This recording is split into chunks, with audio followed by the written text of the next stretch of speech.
Well, we are tracking some activity on the radar this evening. Most of that activity is along and south of Route 13 in southern Illinois.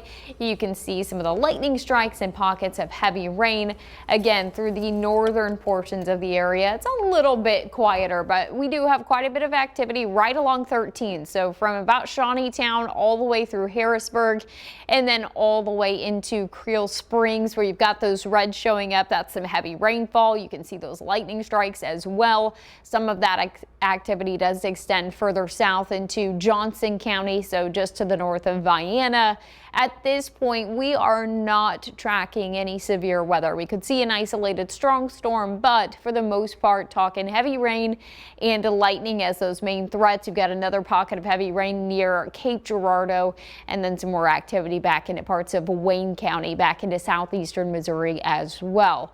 The good news is when you see some of that rain coming down, it at least gives you a break from some of the heat. Where we're not seeing the rainfall, it's not too bad. We've even got some sunshine showing up on your camera in Mount Vernon, again north of all of the storm activity.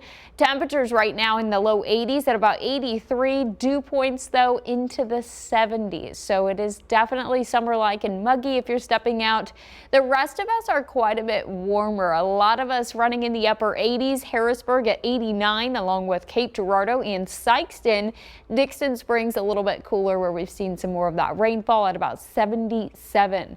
Threat tracker tonight, it is going to be fairly quiet through the overnight hours. So we've got a lot of activity on the radar right now, but those storms will diminish after sunset. We'll continue to see those off and on storm chances for the next couple of days, even as we head through the weekend. Then by next week, we're actually going to see that heat cranking it up even a little bit more. So right now, again, we've got those showers and thunderstorms showing up on the radar. We've got quite a bit of cloud cover, especially through the southern half of the viewing area.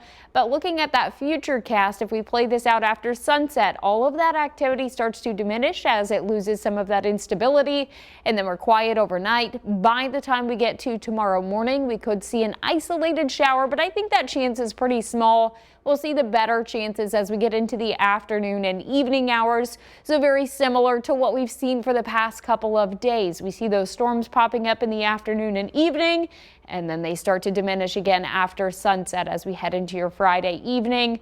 Better rain chances are set to arrive as we head into the weekend. They will still be spotty, and we're still talking heat of the day. So from about 1 o'clock to 6 or 7 o'clock, when it comes to those storm chances, we'll start to see those dropping off as we get into the end of next week.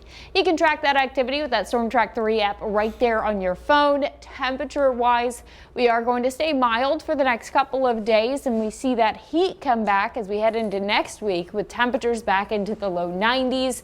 We'll see the humidity stay pretty high as well, so we're talking the heat index close to the triple digits. Oh, this is going to be pretty uncomfortable heading into next week, unfortunately. Yes. Sounds like it. So, all right. Thanks, Jacie.